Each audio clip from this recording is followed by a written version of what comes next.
बड़ी खबर आपको बता दें, लोकसभा चुनाव के चौथे चरण की अधिसूचना जारी। 10 राज्यों में होगा चौथे चरण का मतदान। चौथे चरण में आंध्र प्रदेश, बिहार, झारखंड में वोटिंग होगी, तो वहीं एमपी, महाराष्ट्र, उड़ीसा, तेलंगाना में चौथे चरण में वोटिंग होगी। यूपी, पश्चिम बंगाल, जम्मू कश्मीर की 96 सीटों पर वोटिंग होगी और 13 मई को होगा चौथे चरण के लिए मतदान। तो बड़ी खबर आपको बता रहे हैं, इस चरण में 10 राज्यों की 96 सीटों पर 13 मई को मतदान होगा। और देखिए किस तरीके से यूपी की 13 और जम्मू कश्मीर की भी यहाँ पर एक सीट है जिस पर मतदान होगा। तो वहीं उत्तर प्रदेश के अगर मुख्यमंत्री की बात करें तो आज मेरठ में उनकी जनसभा भी है, जनता को संबोधित करते हुए नजर आएंगे। लेकिन इसी के साथ चौथे चरण के मतदान की अधिसूचना को लेकर बात करें तो जारी। और ये देखिए इस वक्त हम आपको दिखा भी रहे हैं कौन कौन से वो राज्य हैं, जैसे कि अभी हमने आपको बताया जिन जिन में चुनाव होना है। आंध्र प्रदेश, बिहार, झारखंड ये वो राज्य है जहां पर वोटिंग होगी। इसके अलावा मध्य प्रदेश, महाराष्ट्र, उड़ीसा और तेलंगाना में भी मतदान किया जाएगा। और यूपी, पश्चिम बंगाल और जम्मू कश्मीर की कुल 96 सीटें हैं जहां पर वोटिंग की जानी है। तो अधिसूचना चौथे चरण लोकसभा चुनाव की जारी हो चुकी है। तो 10 राज्यों में चौथे चरण का मतदान होना है और इसके लिए अधिसूचना आंध्र प्रदेश, बिहार, झारखंड चौथे चरण के लिए अधिसूचना जारी हो चुकी है। उत्तर प्रदेश, पश्चिम बंगाल, जम्मू कश्मीर की 96 सीटों पर चौथे चरण में वोटिंग होगी।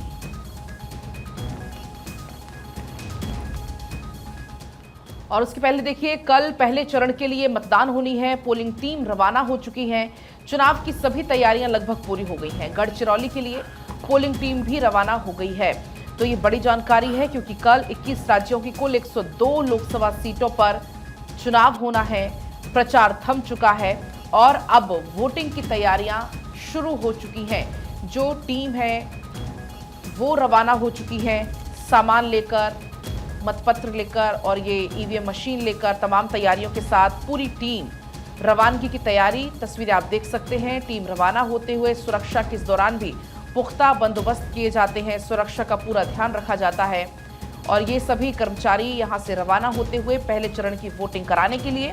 और आप क्योंकि कल वोटिंग होनी है, कल मतदान होना है, कल सुबह से ही मतदान होगा। पहले मॉक ड्रिल इसका किया जाएगा, मॉक वोटिंग की जाएगी और उसके बाद बाकायदा वोटिंग की प्रक्रिया शुरू होगी। तो उसके पहले आज पूरी पुख्ता तैयारियां सुनिश्चित की जाती हैं क्योंकि कल आपको बता दें किन किन सीटों पर मतदान होना है। तमिलनाडु की पूरी 39, राजस्थान की 12, उत्तर प्रदेश की 8, मध्य प्रदेश की 6, महाराष्ट्र की 5, बिहार की 4, उत्तराखंड की 5, असम की 4, बंगाल की 3, अरुणाचल की 2, मणिपुर की 2, मेघालय की 2, छत्तीसगढ़, मिजोरम, नागालैंड, सिक्किम, त्रिपुरा, अंडमान निकोबार, लक्षद्वीप, पांडिचेरी की एक सीट पर होनी है कल वोटिंग। और इसमें तमाम जो बड़े चेहरे हैं वो दांव पर है। मंत्री हों, चाहे पूर्व सीएम हो, चाहे पूर्व राज्यपाल हो, उनकी किस्मत दांव पर। नितिन गडकरी जिनके सीट पर भी कल वोटिंग होनी है। इसके अलावा किरण रिजिजू, सर्बानंद सोनोवाल, विप्लव देव, जितेंद्र सिंह, अर्जुन राम मेघवाल, भूपेंद्र यादव, संजीव बालियान, तो ये तमाम वो बड़े चेहरे हैं जिनकी किस्मत दांव पर है और कल वोटिंग होनी है। आगे बढ़ते हैं और आप बात करेंगे हरियाणा की राजनीति की। चौटाला परिवार की बात करेंगे जहां एक बार फिर महाभारत। ससुर के खिलाफ जेठानी देवरानी उतरी। दुष्यंत की मां नैना चौटाला हिसार से मैदान में, तो ससुर और बीजेपी उम्मीदवार रंजीत चौटाला से मुकाबला उनका। हिसार से इनेलो उम्मीदवार है सुनैना चौटाला। सुनैना और नैना देवरानी जेठानी है। तो चौटाला परिवार कई बार इससे पहले भी सुर्खियों में आया। आपने देखा है कैसे परिवार में ही हम देखते हैं कि विवाद देखने को मिलता है और एक बार फिर से चौटाला परिवार में हम कह सकते हैं कि महाभारत देखने को मिल रही है। और देखिए ससुर के खिलाफ ही देवरानी जेठानी मैदान में है, तो यहाँ का भी जो मुकाबला है वो काफ़ी दिलचस्प हो गया है। आगे बढ़ते हैं। डीपीएपी के अध्यक्ष गुलाम नबी आज़ाद नहीं लड़ेंगे चुनाव।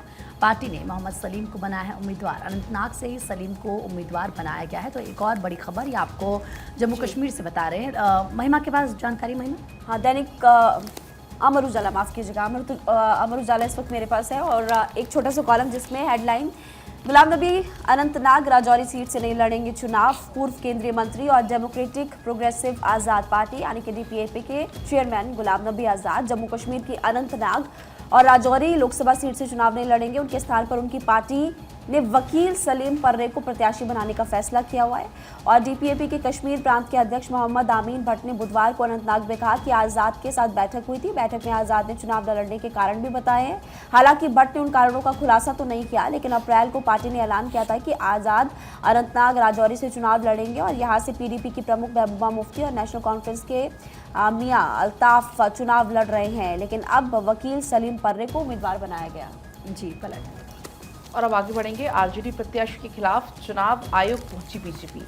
जाति के नाम पर वोट मांगने का आरोप लगाया गया है। दरअसल औरंगाबाद से आरजेडी प्रत्याशी हैं अभय कुशवाहा और उन्हीं के खिलाफ, आपको बता दें, आरजेडी प्रत्याशी के खिलाफ चुनाव आयोग अब बीजेपी पहुंच गई है और जाति के नाम पर वोट मांगने का आरोप उन पर लगाया जा रहा है। तो बड़ी जानकारी है औरंगाबाद से, जहां पर अब बीजेपी पहुंच चुकी है चुनाव आयोग।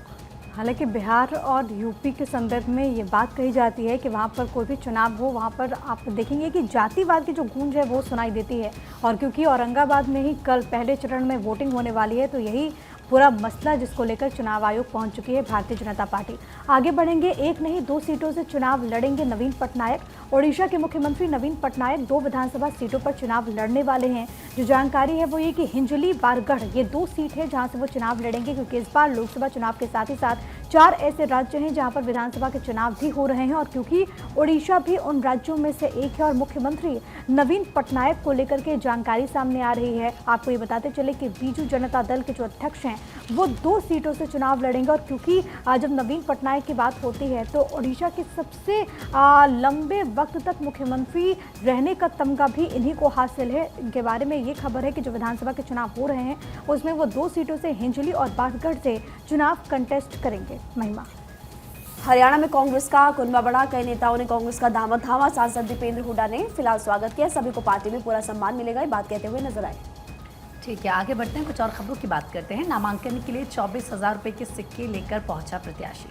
आधे घंटे तक सिक्के ही गिनते रहे कर्मचारी। आपको बता दें कि भोपाल में मानव समाधान पार्टी के प्रत्याशी हैं संजय कुमार। सिक्के गिनने में कर्मचारियों के पसीने छूट गए और किस तरीके से, जाहिर सी बात है, अगर 24,000 के कोई सिक्के लेकर पहुंचेगा तो सोचिए क्या स्थिति उन अधिकारियों की होगी जो ये सिक्के गिन रहे होंगे। और अब चलिए आगे बढ़ेंगे। एक और बड़ी खबर अब आपको बताएंगे। सलमान खान के फार्म हाउस की भी रेकी हुई थी, ये जानकारी मिली है। मुंबई पुलिस का बड़ा खुलासा इसमें हुआ है। अभिनेता को डराना चाहते थे आरोपी। पुलिस ने सागर पाल विक्की गुप्ता को गिरफ्तार कर लिया है। सलमान खान के घर के बाहर हुई थी फायरिंग, आपको याद होगा। इस पूरे मामले में हालांकि लगातार जांच चल रही थी। मुंबई क्राइम ब्रांच लगातार इसमें पूछताछ कर रही थी, लेकिन इसमें बड़ा खुलासा हुआ है। मुंबई पुलिस ने बड़ा खुलासा करते हुए ये जानकारी दी है कि न सिर्फ सलमान खान के घर गैलेक्सी बल्कि फार्म हाउस की भी रेकी इनके द्वारा की गई थी। जो आरोपी हैं सागर पाल और विक्की, उनको भी लगातार पूछताछ उनसे की जा रही है। मुंबई क्राइम ब्रांच बॉलीवुड अभिनेता सलमान खान के बांद्रा स्थित आवास के बाहर गोलीबारी से जुड़े मामले में गवाह के रूप में सलमान का बयान दर्ज करेगी पुलिस, ये भी खबर है। हालांकि अमर उजाला में अलग एंगल से खबर उठाई गई है। सूत्रों ने बताया कि इससे पहले जब गोलीबारी की घटना के बाद मुंबई पुलिस के अधिकारी सलमान के घर पहुंचे तो कथित तौर पर अभिनेता गुस्से में भी नजर आए। उनके परिवार की सुरक्षा को लेकर काफी ज्यादा चिंतित भी थे। जाहिर तौर पर चिंता तो होगी, फायरिंग का मामला है और मुंबई क्राइम ब्रांच फिलहाल जांच कर रही है। गुजरात के भुज से दोनों को अरेस्ट किया गया था। दोनों के तार लॉरेंस बिश्नोई गैंग से जुड़े हुए बताए जा रहे थे। बिहार के रहने वाले ये दोनों, और उसके बाद जब अरेस्टिंग हुई तो कई सारे खुलासे। एक खुलासा है वो जो कि पलक जिसका जिक्र कर रही थी कि न केवल गैलेक्सी अपार्टमेंट की उन्होंने रेकी की थी, बल्कि पनवेल स्थित जो सलमान खान का फार्म हाउस है जहाँ पर अक्सर वो जाते हैं, आपने इससे संबंधित वीडियोज़ पे देखा होगा, उसकी भी रेकी की थी। जब इनसे पूछताछ की गई कि आखिरकार इसके पीछे वजह क्या थी, क्योंकि काले हिरण शिकार मामले के बाद लगातार लॉरेंस बिश्नोई, जो कि खुल करके, आपको याद होगा कि हाल में एक इंटरव्यू भी सामने आया था लॉरेंस बिश्नोई का, हालांकि उस पर भी सवाल उठे, लेकिन उसमें भी लॉरेंस बिश्नोई ने इस बात का जिक्र किया था कि वो सलमान खान को मारना चाहता है। और अब इस पूरे मामले में जिस तरीके से यहाँ पर फायरिंग हुई, उसके बाद जब सवाल पूछा गया इन लोगों से तो उनका कहना था कि उनका मकसद यही था कि सलमान खान को डराया जा सके। हालांकि जब मुंबई पुलिस की तरफ से पहले भी सलमान खान की सिक्योरिटी काफ़ी ज़्यादा बढ़ा दी गई थी, इन्वेस्टिगेशन के लिए टीम जब पहुंचती है सलमान खान के पास तो सलमान खान काफ़ी ज़्यादा नाराज़ नजर आए। अपनी फैमिली की सुरक्षा को लेकर के भी वो काफ़ी चिंतित नजर आए, क्योंकि अपने पूरे परिवार के साथ गैलेक्सी अपार्टमेंट में ही सलमान खान रहते और वहीं पर ये फायरिंग हुई है। आगे बढ़ेंगे बात दूसरी खबर की। बीते 10 वर्षों में ईडी ने ताबड़तोड़ कार्रवाई की है। 25 गुना ज्यादा संपत्ति जब्त हुई, 86 गुना ज्यादा छापेमारी की गई। इस दौरान ईडी ने जब्त किए 1,21,618 करोड़ रुपए। ईडी ने बीते दशक में 755 लोगों को गिरफ्तार किया। तो ये एक डेटा सामने आया है। हालांकि ईडी की कार्रवाई को लेकर के राजनीति भी होती रही है, विपक्षी दलों की तरफ से तमाम तरह के आरोप लगाए गए, लेकिन लगातार जो पीएमएलए एक्ट है उसके तहत अलग अलग जगहों पर एक्शन ईडी की तरफ से देखने को मिलता है, prevention of money laundering act. और इसी के तहत जो आंकड़ा जारी हुआ है वो ये कि 25 गुना ज़्यादा संपत्ति को जब्त किया गया है, 86 गुना ज़्यादा छापेमारी की गई है। ईडी ने अब तक 1,21,000 से ज़्यादा जो संपत्ति है, 1,21,000 करोड़ से ज़्यादा की जो संपत्ति है उसको भी जब्त किया है। 10 वर्षों में ईडी का एक्शन लगातार देखने को मिला। महिमा, देखिए, यूक्रेन पर रूसी हमले में 17 लोगों की मौत की खबर मिल रही है। हमले में 60 से ज़्यादा लोग घायल हो गए हैं और यूक्रेन के शहर पर एक बड़ा अटैक फिलहाल किया गया रूस की तरफ से, रूसी सेना की तरफ से। राष्ट्रपति ज़ेलेंस्की ने पश्चिमी देशों से मदद फिलहाल मांगी है। तो 17 लोगों की मौत जो अटैक हुआ और कई लोगों के घायल होने की सूचना भी मिल रही है। अब तक इस युद्ध में कई लोगों की जान जा चुकी है दोनों तरफ से, तो चाहे वो रूस हो या फिर यूक्रेन। लेकिन अब यूक्रेन के शहर पर एक बड़ा अटैक रूसी सेना करते हुए नजर आई, जिसके बाद पश्चिमी देशों से ज़ेलेंस्की मदद मांगते हुए नजर आ रहे हैं। यानी कि ये युद्ध जो है काफ़ी लंबे समय से चल रहा है, रुकने का नाम नहीं ले रहा है। यूक्रेन का शहर चेरनिहिव पर यह बड़ा अटैक हुआ है, जिस पर राष्ट्रपति ज़ेलेंस्की ने पश्चिमी देशों से बाकायदा मदद मांगी है। बात पाकिस्तान की कर लेते हैं। पाकिस्तान में फिर बारिश कहर बनकर आई है। 4 दिनों में 63 लोगों की मौत की खबर सामने आई। पूर्वी पंजाब प्रांत में बिजली गिरने से 21 लोगों की दर्दनाक मौत हुई, तो वहीं बलूचिस्तान में 10 लोगों की मौत की भी खबर आई है।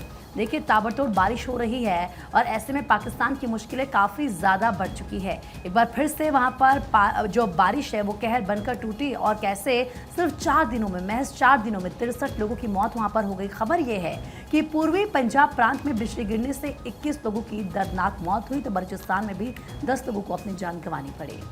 और चलिए, और अब बात दिल्ली वालों के लिए, दिल्ली में घूमने वालों के लिए खुशखबरी ये है कि आज मुफ्त में आप लाल किला, कुतुब मीनार के सैर कर सकते हैं। तमाम जितनी अन्य धरोहर है उनका आप दीदार कर सकते हैं, क्योंकि आज विश्व धरोहर दिवस है। और ऐसे में जो दिल्ली घूमना चाहते हैं उनके लिए कोई एंट्री फीस नहीं होगी, कोई टिकट आपको नहीं लेनी होगी। आप सिर्फ जाइए और आप दीदार कर सकते हैं, कुतुब मीनार जा सकते हैं और जितनी भी अन्य धरोहर दिल्ली में है वो आप फ्री में आज घूम सकते हैं। तो लोगों के लिए ये एक गुड न्यूज़ है। आगे बढ़ते ईपीएफओ ने निकासी रकम अब 2 गुनी की। आवेदन के अगले दिन खाते में रकम आ जाएगी। उपचार के लिए पीएफ खाते से 1 लाख रुपए निकाल सकेंगे। पहले 50,000 रुपए थे, लेकिन अब फिलहाल इसको बढ़ाया गया है। आपको ये बता दें कि अस्पताल के खाते में भी अब आप पैसे भिजवा सकते हैं। तो ईपीएफओ ने निकासी रकम को 2 गुना किया है। ज़ाहिर तौर पर बहुत सारे लोगों के लिए काफ़ी मददगार साबित होते हुए नजर आएगा फैसला। बिल्कुल महिमा, और देखिए, क्योंकि पहले थोड़ा समय ज़्यादा भी लगता था जब पीएफ से लोग पैसा निकालते थे, लेकिन अब अगले ही दिन अगर पैसा आएगा तो जाहिर सी बात है इससे राहत उन लोगों को होगी। आगे बढ़ते हैं। रेल टिकटों का 24 घंटे में मिल सकेगा रिफंड। नया सुपर ऐप होगा लॉन्च। रेलवे ने बनाया 100 दिन का एजेंडा।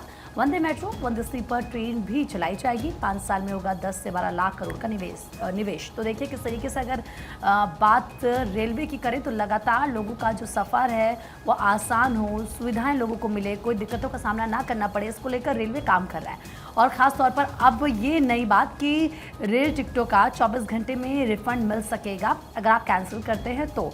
नया सुपर ऐप लॉन्च किया जाएगा जिसके ज़रिए लोगों को सहायता होगी, चीज़ें जो हैं वो और आसानी से हो पाएंगी। बाकायदा रेलवे ने 100 दिन का एजेंडा तय किया है। वंदे मेट्रो, वंदे स्लीपर ट्रेनें भी चलाई जाएंगी और 5 साल में 10 से 12 लाख करोड़ का निवेश किया जाएगा। चलिए, और अब आगे बढ़ेंगे। एक और बड़ी खबर आपको बताएंगे। यूएनएफपीए ने जनसंख्या पर एक रिपोर्ट जारी की है। भारत की आबादी 1.5 अरब के पार पहुंची। देश में कुल जनसंख्या 144.17 करोड़ का अनुमान इसमें है। महिलाएं दीर्घायु हुई हैं। देश में 24% आबादी 14 वर्ष तक की है। 15 से 64 वर्ष जो आयु वर्ग है उसमें 68% लोग आते हैं। तो बाकायदा एक पूरी जो रिपोर्ट है वो इसमें है। इसका अगर हम जिक्र करें, हिंदुस्तान अखबार मेरे पास है और इसमें भारत की आबादी 1.5 अरब के पार पहुंची है। महिलाएं दीर्घायु इसमें हैं। दरअसल आपको बता दें, जो जनसंख्या स्थिति 2024 की रिपोर्ट है, इसमें देश में 24% आबादी 14 वर्ष तक की है, जबकि 15 से 64 आयु वर्ग के 68% इसमें लोग हैं। बढ़ती आबादी का असर क्या है, नुकसान क्या है, फ़ायदा क्या है, ये तमाम इसमें एक पूरा कॉलम दिया हुआ है। इसके अलावा इसमें ये भी जानकारी, दुनिया में हर दिन 800 महिलाओं बच्चे की जन्म देते समय उनकी मौत हो जाती है।